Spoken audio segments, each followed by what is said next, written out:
okulungamya emirimu gino Ministry ya Works nga bakwatagana Ministry ya Finance bali babaninga okuyingiza mu ggwanga emmotoka enkadde ezisuuka emyaka 15 motoka zino kweziri taxi ze bayise kigege bazibaninga emyaka 5 emabega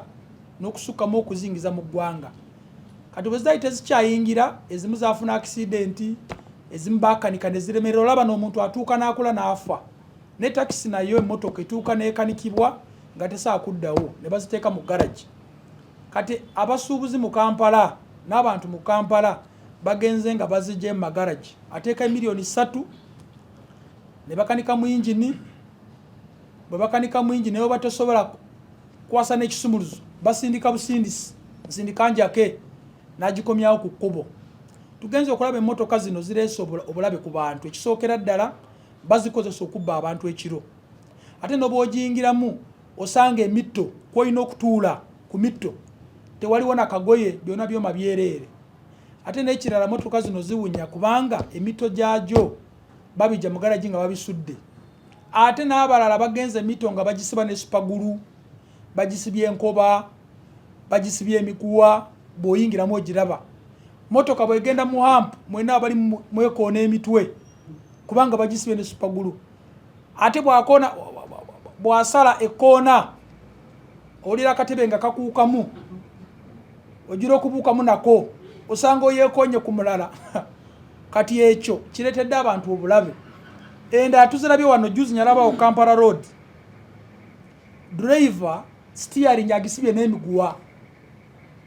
ate bwagisibye n'emiguwa n'oluggi nalwo supagulu gyatadde tekwata lukute n'emiguwa kati eno steering avugisa mukono gumu n'oluggi nalwo olwa driver alukute n'omukono kati kino kireetereza abantu abo batambuza okubanga bali ku risk bagezaako okusigako obulangi n'okuteekako enamba empya za digital okuzikyusa naye era motoka ziganye n'oba zitwala mu garagi bamakanika abakugu bagamba motoka zino tezikyasobola kukanikibwa ate zirina omukka mungi bwe bagisindika wali wandegera n'eyaka eringanga ennyumba gye bataddeko omuliro omukka guno gwabalabe ku bantu kubanga emmotoka zikaddiye engine zikaddiye kati kyovola tuvuddeyo okuyambako abatakisi motoka zino tuziyimiriza okutandika n'olunaku olwa Monday ennaku z'omwezi eza next week Monday okutandika n'olunaku lwa Monday ennaku z'omwezi 24 omwezi guno gwe tulimu ogw'omunaana teri kudda motoka zino okutambula tetusaba bakkiriza takisi zino zitambule ku lw'obulamu bw'Abannayuganda abangi n'abammwe barelatives bamwe mwe bali